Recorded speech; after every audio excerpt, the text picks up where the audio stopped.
Kematian sahabat baiknya ini, si Cornell ini, dipercaya menjadi pemicu berat atau pengaruh yang besar kepada Chester Bennington ini untuk melakukan bunuh diri, guys. So guys, balik lagi di Simple Knowledge.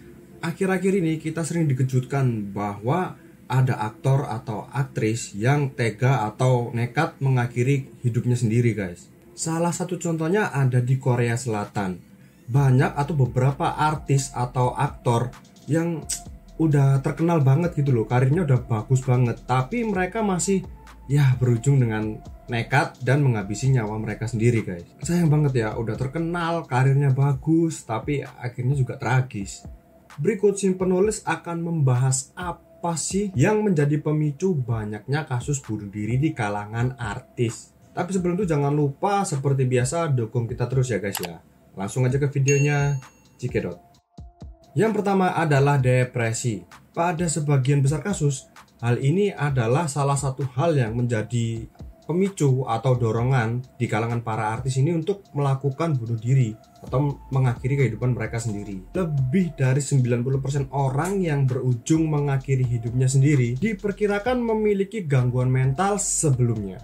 Salah satunya adalah depresi itu sendiri. Beberapa penelitian bahkan menunjukkan bahwa orang sukses non-artis sekelas CEO dapat berisiko 2 kali lipat lebih tinggi mengalami depresi daripada masyarakat biasa. Sebagai contoh, pada kasus bunuh diri Chester Bennington dan Chris Cornell yang sempat meledak, kedua musisi yang terkenal ini sebelumnya sudah mengalami tanda-tanda gangguan jiwa, guys. Bukan gangguan jiwa ya kayak orang gila gitu ya, tapi lebih mengarah ke gangguan mental mereka ini. Sempat diketahui bahwa Bennington ini telah mengalami depresi yang sangat berat, guys. Sedangkan Cornell diperkirakan mengidap gangguan kecemasan yang sangat berlebihan. Dan akhirnya mereka memutuskan untuk mengakhiri kehidupan mereka sendiri, guys. Ketika diteliti lebih dalam lagi, gangguan mental ini bisa terjadi karena banyak hal ya guys ya. Salah satunya adalah trauma di masa kecil. Contohnya kurang tidur atau terlalu dituntut untuk menjadi yang terbaik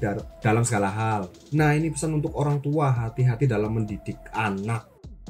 Berikutnya adalah pengaruh media massa. Berita di media terhadap citra diri dan ketenaran para artis ini lama-lama bisa menjadi pemicu seseorang yang sukses dan terkenal untuk mengalami stres dan depresi, guys. Misalnya dari gosip, terus berita-berita hoax, lalu juga banjir komentar negatif dari netizen ya, netizen. Nah, ini pesan juga untuk kalian para netizen, hati-hati dalam berkomentar. Berita media mengenai kesuksesannya juga bisa membuat mereka terus-menerus membandingkan diri dengan orang lainnya. Jadi mereka itu kayak panik, terus kepikiran gitu ya kalau ada orang lain yang lebih terkenal, lebih sukses daripada dia gitu. Nah, hal itulah yang dapat memicu kesehatan mental mereka, teman-teman. Lalu adanya tuntutan berat untuk memenuhi ekspektasi yang terlalu berlebihan dari banyak orang agar tidak mengecewakan para fansnya.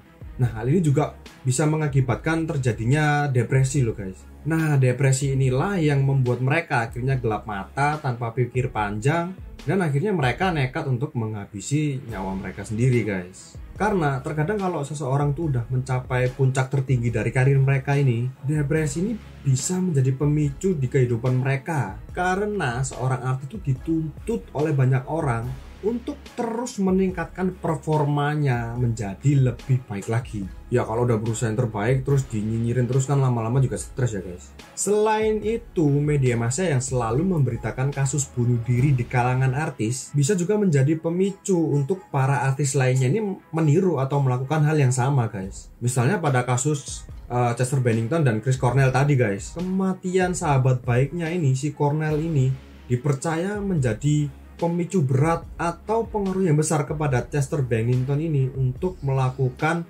bunuh diri, guys. Cara si Chester Bennington ini mengakhiri hidupnya sendiri juga sama persis seperti sahabatnya ya, yaitu gantung diri.